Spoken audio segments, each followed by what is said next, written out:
MAGA commentator Matt Walsh tweeted out yesterday, if we're acquiring Greenland, we should at least consider also taking Canada. North America should be ours. We could conquer Canada bloodlessly in about a week. Something to think about, folks. And someone responded, it's fun to talk about, but how much would that purchase increase our national debt? And Matt Walsh says, purchase, I'm talking about conquest. This has 3.8 million views and somehow got 35,000 likes because part of the MAGA fan base are right behind Donald Trump and another part are mad. We'll break all of this down, but let me just remind you, after World War II, a bunch of world leaders came together to prevent the world from ever devolving into such chaos ever again on that type of scale, and what they created was NATO, an alliance with a bunch of like-minded countries where we make sure that we will not go to war. In fact, we protect each other. Well, now NATO really means nothing when the president-elect, somebody who's about to be one of the most important world leaders, whether we like it or not, is threatening other NATO allies. This is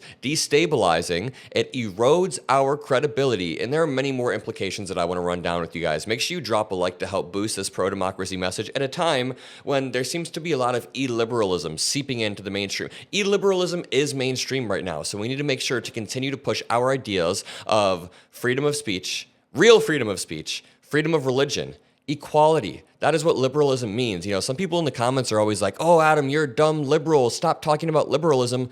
Liberalism means the ability for people to marry who they want, the ability for people to love who they want, practice any religion they want. That is what liberalism means to me. And we can go over the definition more, but I want to go over here to the r/conservative subreddit. Now, on Reddit, there are multiple different communities depending on what you like. There's one for conservatives, and it says, Trump says he wants to rename the Gulf of Mexico and doesn't rule out military use on Panama Canal and Greenland. Let's read some of the top comments. This one says, dude, can we please just make things great here? Holy shit. Someone says, I know, right? We were promised a back out of foreign conflict and a return to managing domestic affairs rather than spending billions on foreign affairs. And though he's just trolling, I don't like the idea of it. And this dude is making a huge assumption that Trump is just trolling here when it doesn't seem to be the case. I mean, Don Jr. and Charlie Kirk went and visited Greenland to try to rally the people and get them to, I don't know, vote in favor of leaving. Someone said Greenland is a part of Denmark, which is a part of the EU. In order to act economically on Denmark, he will have to act on the entirety of the EU, EEA, anyone else who thinks he's a fuckwit. Currently, the US benefits from national trade. This gets 1,000 upvotes. One says, Trump is crossing a line on this one. This one has 800 likes. And remember, these are conservatives. Someone responded, he's crossed a good few lines since he won the election. I didn't think America first meant to turn everything else into America. That's putting it mildly. Someone said, I don't support military force to take Greenland. The Panama Canal is something else. We're not out here to conquer other lands that we have nothing to do with. And you know, here's how, this is the prime example of sanewashing. Sanewashing is when you take something that Donald Trump says and you try to make it sound more sane. This comment is it. He said, it's a wild thing to say, but I think we should all know how he works by now. He starts out a negotiation with wild claims and demands with no intention of actually doing the crazier thing that he demands. This is absolutely sanewashing. Just know that even without Trump acting on any of this is still a historic breach of trust between allies. We've been allies with these countries for a while, and this is a slap in the face to them. Even if Trump doesn't do anything, just remember, Denmark in particular has been one of the US's most staunch allies over the last few decades. They've helped out in every major US conflict. They are good partners to have on the global stage, and Trump is threatening them. Let's continue to read the comments. He's taking pages from the Russia playbook. So as you can see, there are a lot of Americans, even a lot of conservatives who aren't on board with this. I mean, the profile picture of this subreddit is Trump after the assassination attempt, and even these people are saying, hey, this is too far. He crossed a line. But for every single Republican that thinks that Trump took it a little bit too far, there are 20 MAGA Republicans like Ben Shapiro saying stuff like this.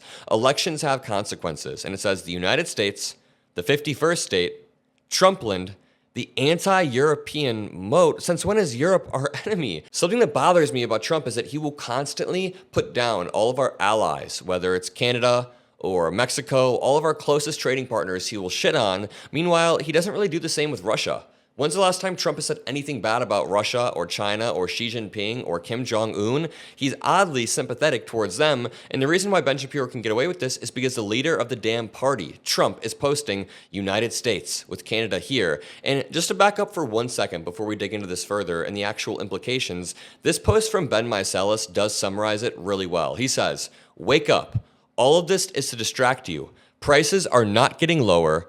Housing is not being solved. There is no Ukraine peace deal. He is a weapon of mass distraction. Do not fall for it again." That is a very good way to approach it. And after this video, I'm not going to let this act as a distraction at all. Even within this video, I'm telling you guys that number one, it's a distraction. Number two, even within this distraction, it is a slap in the face to all of our allies who Trump is threatening. So just know that largely this is a distraction, but that doesn't mean that we can't talk about it entirely because it is an erosion of international norms. If we go over here, that's the photo where Trump says, "Oh, Canada." And I think Ben Meiselas is absolutely right. Trump is trying to distract from the fact that he's right now about to place massive tariffs, increase prices. He can't get prices down like he promised. He can't fix the housing supply problem. He can't fix the homelessness problem. He's going to be investigating Liz Cheney, acting on personal grievances, destroying the economy, and trying to distract you while he does all of this.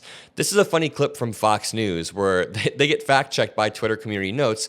They claim that Harry S. Truman in 1867 tried to buy Greenland, but Harry S. Truman was not even president in 1967. Truman was president from 1945 to 1953, and he also never expressed interest in buying Greenland. Let's take a listen. It actually is not the first time this has happened. They're calling the president-elect bananas and crazy for coming up with this idea. But by the way, this is not the first time that America's tried to buy Greenland.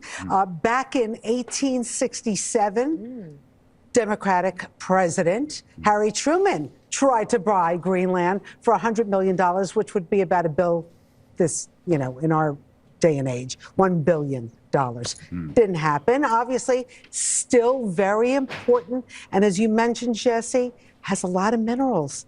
Very important for our country. I think the president may be onto something. The president is not onto something. Let me remind you one more time. Harry S. Truman was not president in 1867. Truman was president from 1945 to 1953. Fox News is straight up lying. Where do they get their facts from? Truth Social? It must be. Finally, let me show you this video. This says, "Wow, Mexican President Claudia Sheinbaum responds to Trump on his proposal to change the name of the Gulf of Mexico and points to a 17th century map of Greater Mexico. Quote, 'We are going to call it Americana Mexicana.' It sounds pretty, no?" Okay, number one, that's savage. I like that. But number two, you see what's happening here, right? Other countries are now escalating to match Trump's escalatory rhetoric, and for all of the talk about World War III over the past few years, all of the virtue signaling about World War III starting because we want to defend Ukraine, because we want Ukraine to be able to defend itself, Trump is getting really damn close to pissing off our allies and starting an actual world war. Again, Claudia Sheinbaum responded to Donald Trump's expansionary threats with her own expansionary threats, saying, hey, maybe we have a claim to America because it used to be Greater Mexico. Maybe we can call it America Mexicana. It sounds super pretty. And as much as I do think we should be putting America first, like in every sense of the term, we should actually be making sure that America is doing well, our citizens are doing well, our allies are doing well. Funding Ukraine is putting America first. Putting tariffs on other countries, largely not putting America first if you're hurting Americans in the long term. Despite me being America first, not in the Trump sense, but in the actual liberalism sense, we should put America first. I think other countries need to be pushing back on Trump's rhetoric. When Claudia Sheinbaum says something like this, I'm cheering, not because I hate America, I'm cheering because I think that Claudia needs to put Trump in his place. I honestly wish Trudeau would have been a little bit stronger. You know how Trudeau immediately went down to Mar-a-Lago, immediately shook Donald Trump's hand and bent the knee? I get that Trudeau has to do that, but he doesn't have to do that all. He can just do a phone call with Trump and say, hey man, I get that we're allies, but why are you playing games like this? You don't have to bend the knee, and Claudia Sheinbaum is proving that right now. Now, when it comes to Russia, If Trump wants to keep funding Ukraine, which it seems like he does, I think that we should take that as a win. We can be diametrically opposed to Donald Trump on every single issue and still care about the Ukrainian people. I have friends in Kyiv who are currently going through bombardments. I mean, they're scared for their lives. I was on a call with them a few months back, and my friend's dog was shaking because of the bomb. So I don't care whether it's Trump or Biden or whether it's whoever funding Ukraine. We should try to push towards that. That is how you put America first. What Trump's doing right now is not putting America first. It's the exact opposite. So I'll leave it at that. Number one, don't get distracted. Number two, have a great rest of your day. Love you guys. I'll see you in the next video and peace out.